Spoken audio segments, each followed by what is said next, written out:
അന്നബി സഈദ് റളിയല്ലാഹു അൻഹു ഖാൽ, മഹാനായ അബൂ സഈദ് റളിയല്ലാഹു അൻഹു പറയുകയാണ്, അന്നഹു ദഖല അലാ റസൂലില്ലാഹി സ്വല്ലല്ലാഹു അലൈഹി വസല്ലം. ഒരിക്കൽ മഹാനായ അബൂ സഈദ് റളിയല്ലാഹു അൻഹു റസൂലുള്ളാഹിന്റെ അടുത്തേക്ക് ചെന്നു. വഹുവ മൗഊഖുൻ അലൈഹി ഖതീഫ.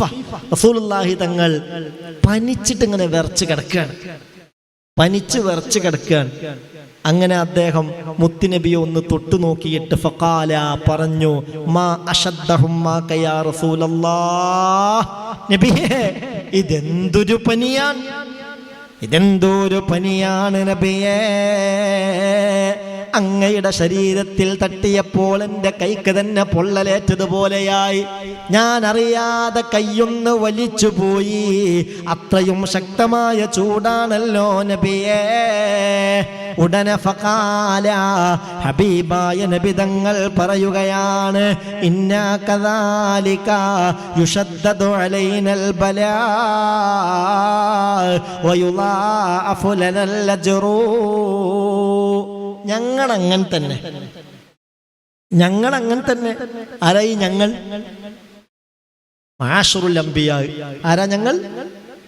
അംബിയാക്കൾ.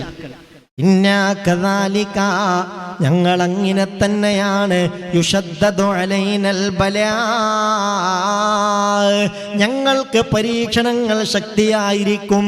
ആ ഒരു പരീക്ഷണം മാത്രമല്ല, അതിൻ്റെ ഫലമായി വയുളാഅഫു ലനൽ അജ്റു, ഞങ്ങൾക്ക് കൂലിയും ഏറിക്കൊണ്ടിരിക്കുമെന്ന് മുഹമ്മദ് മുസ്തഫ സല്ലല്ലാഹു അലൈഹി വസല്ലം. ഇരട്ടിയായിരിക്കും. അപ്പൊ പരീക്ഷണം വരുമ്പോ അതിനെന്തുണ്ടാവും? കൂലി ഉണ്ടാവും. നമ്മളുടെ കാലിൽ ഒരു മുള്ള് തറച്ചാൽ പോലും അത് വെറുതാവൂല. അതിന് അള്ളാഹു എന്ത് തരും? നിങ്ങൾ ഉറങ്ങാണോ? അതിന് അള്ളാഹു എന്ത് തരും? കൂലി തരും. അള്ളാഹുവേ, നീ ഞങ്ങളെ കാക്കണമേ റബ്ബേ, നീ ഞങ്ങളെ രക്ഷപ്പെടുത്തണമേ റബ്ബേ. ഒരു പനി വന്നാൽ, ഒരു ജലദോഷം വന്നാൽ, ഒരു കഫക്കെട്ട് വന്നാൽ, ഒരു നെഞ്ചരിച്ചിൽ വന്നാൽ, ഒരു വയറുവേദന വന്നാൽ, അതിനൊക്കെ നമുക്ക് അള്ളാഹിന്റെ അടുത്ത് നിന്ന് എന്തിട്ടും? കൂലിട്ടും. പക്ഷെ കൂലി കിട്ടണമെങ്കിൽ ഒരു നിബന്ധനയുണ്ട്.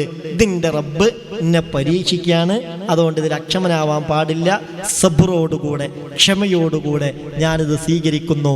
ആ മൈൻഡ് നമുക്ക് ഉണ്ടാവണം. ആ മൈൻഡില്ലാതെ കുറേ രോഗത്തെ കുറ്റം പറഞ്ഞു. ഒരു ഒടുക്കത്തെ പനിയായി പോയത്, ഈ പനി കൊണ്ടാണ് ഞാൻ കുടുങ്ങിയത്, വല്ലാത്തൊരു പനി തന്നെ. ഇങ്ങനെ പനിനെന്ത് ചെയ്തു? ഒരു ഉദാഹരണം, അല്ലെ, ഒരു പല്ലുവേദന വന്നു. എൻ്റെ വാപ്പോ, ഈ പല്ലുവേദന കൊണ്ട് ആ മനുഷ്യൻ കുടുങ്ങിയത്, എന്താ ചെയ്യുക? ജീവിതം തന്നെ മടുത്തു. മരിക്കണം എന്നൊക്കെ തോന്നുന്നത്, മരിച്ചാലോ എന്ന് വിചാരിച്ചു പോയി. ഇങ്ങനെയൊക്കെ പറയുന്ന ആളുകൾ ഉണ്ട്. അപ്പൊ കൂലി നഷ്ടപ്പെടും. നമ്മൾ അമ്പിയാക്കളിൽ ചിന്തിക്കുക. എല്ലാ വിഷയത്തിലും, എല്ലാ മേഖലയിലും അമ്പിയാക്കൾ ഈ നിലയിൽ പരീക്ഷണമേറ്റവരല്ലേ? ഒരു ദിവസത്തിൽ തന്നെ 43 അമ്പിയാക്കളെ കൊന്നുകളഞ്ഞ സംഭവം ഉണ്ടായിട്ടുണ്ട് എന്ന് ഹബീബായ മുഹമ്മദ് മുസ്തഫ സല്ലല്ലാഹു അലൈഹി വസല്ലം. എല്ലാ ഞെരുക്കവും ഏറ്റവും സഹിക്കേണ്ടി വന്നത് അമ്പിയാക്കൾക്കാണ്. എത്ര നബിമാരെയാണ് തൻ്റെ ഖൗമ് കൊന്നുകളഞ്ഞിട്ടുള്ളത്? സ്വന്തം ജനത കൊന്നുകളയ. ഇന്നത്തെ പോലല്ല. മുത്തുനബിയെ അള്ളാഹു ഭൂലോകത്തേക്ക് മൊത്തം അയച്ചതുപോലെയല്ല. പഴയ കാലഘട്ടങ്ങളിൽ ഓരോ പ്രദേശത്തേക്കും ഓരോ പ്രവാചകന്മാർ, ഓരോ കുടുംബത്തിലേക്കും ഓരോ പ്രവാചകന്മാർ, അങ്ങനെയൊക്കെ വന്നിട്ടുണ്ട്. ഒരേ കാലഘട്ടത്തിൽ തന്നെ 5, 10, 15, 20, 50 പ്രവാചകന്മാരൊക്കെ ഉണ്ടായിരുന്നതായി ഹബീബായ മുഹമ്മദ് മുസ്തഫ സല്ലല്ലാഹു അലൈഹി വസല്ലം. ഖുർആനിലെ ഒരായത്ത്, സൂറത്ത് ആൽ ഇംറാന്റെ 21-ാമത്തെ ആയത്തൊന്ന് ശ്രദ്ധിച്ചു നോക്കൂ.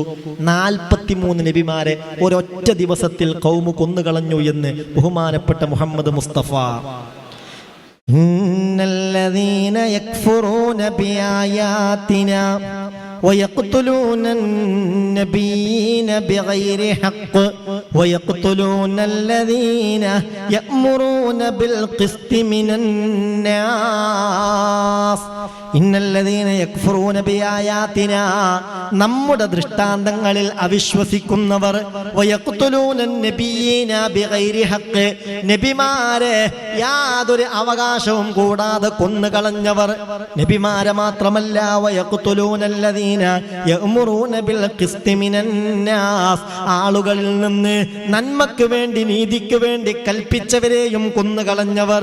ഈ ആയത്തിറങ്ങിയപ്പോൾ തന്റെ അടുത്തുണ്ടായിരുന്ന അബൂ ഉബൈദ റളിയല്ലാഹു അൻഹുവിനെ ഹബീബായ നബി തങ്ങൾ വിളിച്ചിട്ട് പറയുകയാണ്, യാ അബാ ഉബൈദ, ആയത്തിൽ പറഞ്ഞല്ലോ വയഖ്തുലൂന നബിയ്യീന ബിഗൈരി ഹഖ്, വെറുതെ നബിമാരെ കൊന്നുകളയുന്നവർ എന്ന് പറഞ്ഞില്ലേ.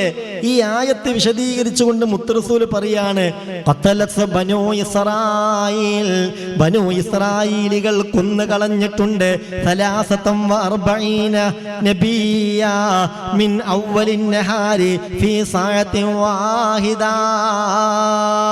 ഒരൊറ്റ ദിവസത്തിൽ ഒരു പ്രഭാതത്തിൽ 43 നബിമാരെ ബനൂ ഇസ്രായീലുകൾ കൊന്നുകളഞ്ഞു. സുബ്ഹാനല്ലാഹ്, അത് സഹിക്കാൻ കഴിയാതെ ഫഖാമ 170 റജുലാ, ഒരു 170ഓളം ആളുകൾ അവരെന്ത് ചെയ്തെന്നറിയോ? അവരെ സടകുടഞ്ഞെഴുന്നേറ്റു. ബനൂ ഇസ്രായീലിൽപ്പെട്ടവർ തന്നെ. ഫഅമറൂ മൻ ഖതലഹും ബിൽ മഅറൂഫി വനഹൗഹും അനിൽ മുൻകർ, ഈ തമ്മാടിത്തരം ചെയ്തവർക്കെതിരെ, ഈ നബിമാരെ കൊന്നവർക്കെതിരെ ശക്തമായി ശബ്ദിച്ചു. അവരോട് ഇത് ചെയ്യാൻ പാടില്ല, അമ്പിയാക്കളെയാണ് നിങ്ങൾ കൊലപ്പെടുത്തുന്നത്, ഇതിനേക്കാൾ വലിയ ക്രൂരത എന്താണെന്ന് പറഞ്ഞപ്പോൾ ആ നന്മ കൽപ്പിച്ച അവരെയും കൊന്നുകളഞ്ഞു. ഫഖതലൂഹും ജമീആ മിൻ ആഖിരിൻ നഹാരി ദാലിക, ആ ദിവസത്തിൽ തന്നെ വൈകുന്നേരമാകുമ്പോഴത്തേക്ക് ഈ 170 ആളുകളെയും കൊന്നുകളഞ്ഞു എന്ന് അബൂ ഉബൈദ റളിയല്ലാഹു അൻഹുവിനോട് അഷ്റഫുൽ ഖൽഖ് മുഹമ്മദ് മുസ്തഫ സല്ലല്ലാഹു അലൈഹി വസല്ലം സൂറത്ത് ആലി ഇമ്രാന്റെ 21-ാമത്തെ ആയത്തിന്റെ വ്യാഖ്യാനത്തിൽ മഹാനായ അല്ലാമ ഇബ്നു കസീർ തങ്ങൾ ഈ ഹദീസ് വിശദീകരിക്കുന്നുണ്ട്. അതാണ് വയഖ്തുലൂന നബിയ്യീന ബിഗൈരി ഹഖ്, ഒരർഹതയുമില്ലാതെ വെറുതെ അവർ നബിമാരെ കൊന്നുകളഞ്ഞു. വയഖ്തുലൂനല്ലദീന യഅ്മുറൂന ബിൽ ഖിസ്തി മിനന്നാസ്, കൊന്നുകളഞ്ഞപ്പോൾ ബനൂ ഇസ്രായീലിൽ നിന്ന് 170ഓളം ആളുകൾ എന്ത് തെമ്മാടിത്തരമാണ് കൂട്ടരെ നിങ്ങൾ ചെയ്യുന്നത്, അരുതെന്ന് പറഞ്ഞപ്പോൾ അവരെയും കൊന്നുകളഞ്ഞു. യാ അല്ലാഹ്, ഇതാണ് അമ്പിയാക്കൾ സഹിച്ച പ്രയാസങ്ങളെന്ന് ചിന്തിക്കണം. അതുകൊണ്ട് ഏത് പ്രയാസങ്ങൾ വരുമ്പോഴും വിശ്വാസിയുടെ ഈമാൻ തകർന്നു പോകരുത്, വിശ്വാസം കുറഞ്ഞു പോകരുത്. ഇങ്ങനെ ചിന്തിച്ചോളൂ, ഫഇന്ന മഅൽ ഉസ്രി യുസ്റാ,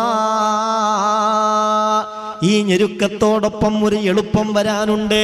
ആവർത്തിച്ച് ആപ്തവാക്യം പോലെ ബോധ്യപ്പെടുത്തുകയാണ്, ഇന്ന മഅൽ ഉസ്രി യുസ്റാ. അപ്പൊ നമ്മളെ കൂട്ടത്തിൽ തന്നെ ഉണ്ടാവും പലരും പല നിലക്ക് വിഷമിക്കുന്നവരുണ്ടാവും. ഓരോരുത്തരുടെയും വിഷമങ്ങൾ ഓരോ നിലക്കായിരിക്കും. ഓരോ ഞെരുക്കങ്ങൾ, പ്രയാസങ്ങൾ, ബുദ്ധിമുട്ടുകൾ, അസ്വസ്ഥതകൾ തനിക്കോ തൻ്റെ കുടുംബത്തിനോ തനിക്ക് വേണ്ടപ്പെട്ടവർക്കോ തൻ്റെ ഏർപ്പാടിലോ ജോലിയിലോ ഒക്കെ വരുമ്പോൾ ഒരു വല്ലാത്ത ഞെരുക്കായിട്ട്, ഒരു പ്രയാസമായിട്ട് തോന്നും. അപ്പൊ ചിന്തിക്കണം, ഇതൊന്നും എന്നും ഇങ്ങനല്ല നിലനിൽക്കുക. അള്ളാഹു ഇതിനൊക്കെ ഒരു മാറ്റം ഉണ്ടാക്കും. ഇന്നിങ്ങനെ ഞെരുക്കും ടെൻഷനും ആണെങ്കിൽ നാളെ ഇൻഷാ അല്ലാഹ് അതിനൊക്കെ ഒരു പരിഹാരം ഉണ്ടാവും. അള്ളാഹു നമ്മുടെ പ്രയാസങ്ങളൊക്കെ പരിഹരിച്ചു തരട്ടെ. അള്ളാഹു നമ്മുടെ ബുദ്ധിമുട്ടുകളൊക്കെ തീർത്തു തരട്ടെ. അള്ളാഹു നമ്മുടെ വിഷമങ്ങളെല്ലാം സലാമത്താക്കി തരട്ടെ. പ്രത്യേകിച്ചൊരു നാരിയത്തു സ്വലാത്ത് ചൊല്ലിയിട്ടിൻ്റെ വിഷയത്തിൽ ഒന്ന് ദുആ ചെയ്യണമെന്ന് പറഞ്ഞേൽപ്പിച്ചവരുണ്ട്. മനസ്സറിഞ്ഞ് ചൊല്ലി എല്ലാവരും ഒരു നാരിയത്തു സ്വലാത്ത്. اللهم صل صلاة كاملة وسلم سلاما تاما على سيدنا محمد الذي تنحل به العقد وتنفرج به الكرب وتقضى به الحوائج وتنال به الرغائب ويستسقى الغمام بوجهه الكريم وعلى آله وصحبه في كل لمحة ونفس بعدد كل معلوم لك. അള്ളാഹു നമ്മുടെ പ്രയാസങ്ങളൊക്കെ തീർത്തു തരട്ടെ. അള്ളാഹു ദുന്യവിയും ഉഖ്റവിയുമായ വിജയം നമുക്ക് നൽകട്ടെ.